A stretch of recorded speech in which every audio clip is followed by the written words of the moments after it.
13 lessons I learned in Brooklyn your kid won't learn in preschool. Rule number 1 was pick on someone your own size. When I was a kid, if a 12-year-old hit an 8-year-old, an older kid who witnessed this would hit the 12-year-old and say, pick on someone your own size. I don't like that guy.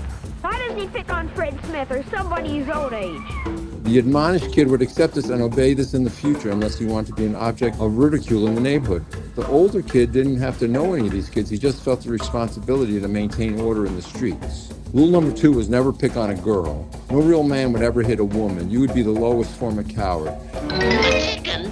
That's out, Doc. I don't want to be no chicken. Number 3 was respect your elders. I remember riding on the bus as a young boy and being told to get up and give my seat to older men or women, especially pregnant women. That's right, of course. I didn't resent this, but was happy to do a good deed. Number 4 is hard work is rewarded. I remember scrounging around in the bushes for returnable soda bottles. 12-ounce bottles had a 2-cent redemption, and a quart bottle was worth a nickel. And this is about 1961. Number 5 is don't touch other people's stuff. When I was a kid, if you leaned against someone's meticulously maintained hot rod or new Buick, you were in big trouble when the hothead who owned it showed up. No one would feel sorry for our mom if she whined, he was a good boy that just made a mistake like today. Good boys didn't break and enter. Number 6, it's better to win than to lose. We played a lot of street games, punch ball, stick ball, skelly, crack tops, hopscotch, Chinese handball, and many more. Losing had consequences like asses up or through the mill. You played to win and you were not satisfied just to be on a journey. After all, we had to beat the Russians before they blew up our bomb shelters. Number 7, it was better to have money than be unemployed. Money talks and bullshit walks.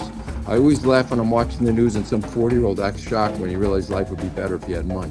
Number 8, big boys don't cry. Any boy in Brooklyn that was crying, my sister says girls too, would be taunted with the song, baby, baby, stick your head in gravy, wash it off with bubble gum and send it to the Navy.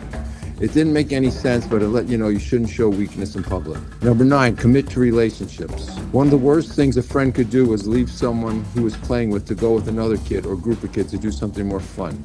This would result in a reputation as a flat leaver, which would make it harder to make friends. Number 10, don't judge people by their socioeconomic status. If you felt you were equal to someone in brains and talent, but your family had not had the same opportunities as someone who was patronizing or condescending, you would say, what, do you think you're better than me?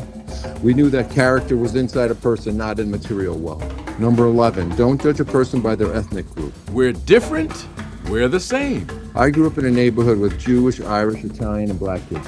We teased each other and joked about ethnic stereotypes, but we knew to back off if someone thought we were over the line. It was politically incorrect, but we worked out our differences in a fun way.